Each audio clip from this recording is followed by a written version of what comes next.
Sometimes I scroll through my photos and I feel like there is something missing. And sure, there is usually a clear subject, but beyond that, the image can feel a bit empty. And don't get me wrong, they're nice, but they lack a certain depth or sophistication. And in today's video, I want to share with you a certain compositional technique that will elevate your compositions and hopefully make them feel more complete. So I would say, let's get into it. And the technique that I'm talking about is to introduce a supporting subject or a secondary subject. So now you might wonder, why should you include a secondary subject in the first place? And the first and most important reason why you should include a secondary subject is to get some more context into your scene. Because it's nice to have a strong main subject, but it doesn't really tell a whole lot where this photo is taken. So in this case, for instance, I use the Donauturm or Danube Tower as my supporting subject for this photo. And it just gives the person who sees the photo a degree of relatability, because if you have already been to Vienna, you might know this tower. Additionally, the supporting subject can also give the viewer additional information of what time of the year, for instance, your photo is taken. In this case, for instance, you can see the flower blossoms in the background, which probably indicate that this photo has been taken in spring. Additionally, adding a supporting subject can also give your photo a degree of sophistication, and it just shows that the photographer had some intention when taking this photo beyond just capturing the subject. So in this case, for instance, we're in Budapest, and why just take a photo of a tram, but take a photo of a tram with a person boarding the tram, or with a person waiting for the tram, which can be your supporting subject. And it just shows that you as a photographer really had an intention to make your photograph deliberately more complex. And the final reason why you should include a supporting subject is to show the viewer a degree of scale. So in this case, for instance, you have the waterfall Haifoss in Iceland, but nobody can really see how massive this waterfall actually is. And yes, you as a photographer have been there, so you've witnessed how big it actually is. But as a viewer, it's really hard to relate. But by adding this tiny person on the hill next to the waterfall, showing how big the waterfall is relative to that tiny person, just really shows this juxtaposition of the massive waterfall and the tiny person. And that just gives the viewer a degree of relatability to the scene they have not physically been to. So now you might wonder how we're actually going to implement this supporting subject so that it really adds something to the scene in front of us. And if you have liked the video so far, make sure to subscribe to the channel in order not to miss any videos like this one in the future. And when implementing a secondary subject, there is again two things that you need to pay attention to. The first one is hierarchy. And the second one is visual balance.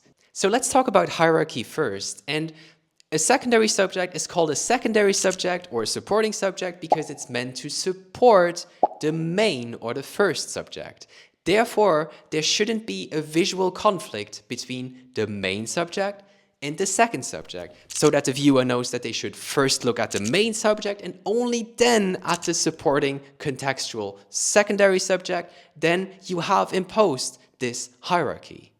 And in order to establish a hierarchy between your main subject and your supporting subject, I have developed the Triple B framework. And this includes three aspects: bigger, brighter, blurrier. And let's get through them one by one. So the first ingredient of the framework is brighter. And brighter refers to making sure that your main subject is going to be located in the brightest spot of your photo. And brightness here refers not necessarily to it being like physically very bright, but bright relative to a darker surrounding and a darker supporting subject. So in this case, for instance, you have these two people pushing their bikes, and they are brighter, illuminated by these lights, while everything else is darker. And our supporting subject, which is the Donauturm, is going to be less bright, and therefore the viewer will be first looking at the people, and only after that he's going to look at the Danube Tower.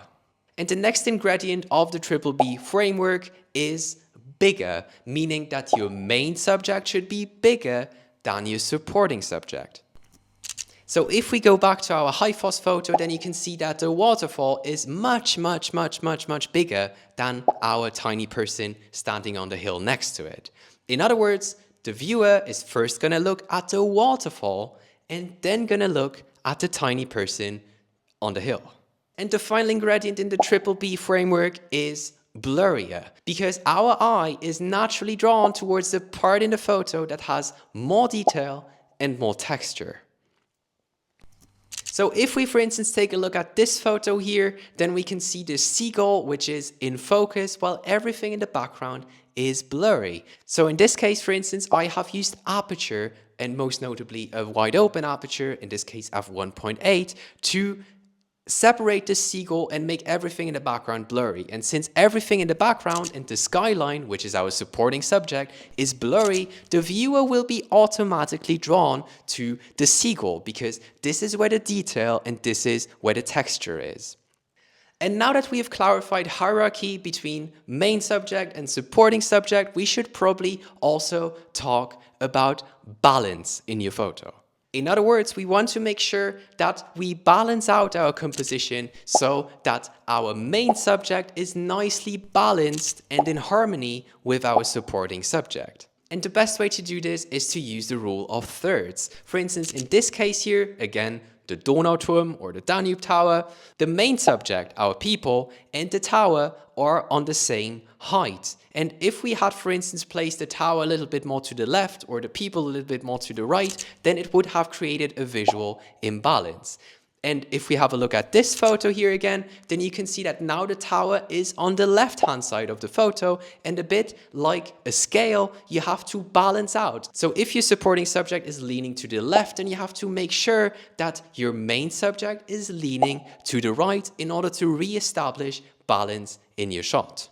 And the final point to establish balance is to make sure that there is no overlap between your main and your supporting subject. So if we go back to the photo of the seagull in The Hague, then you can see that the seagull is nicely in the sky and there is no overlap between the skyline in the background. And this is important because it would again create visual conflict between your supporting and your main subject. So to wrap this up, adding a supporting subject will add sophistication to your photo. It will add additional context to your photo, and it will just make your entire photo much more compelling to the viewer because you give them so much more in your frame than just one single subject, which can occasionally look a bit too much like it's a snapshot. And if you want to learn more about 3 key ingredients to every photo, then I invite you to check out this video up here in which I tell you what they are.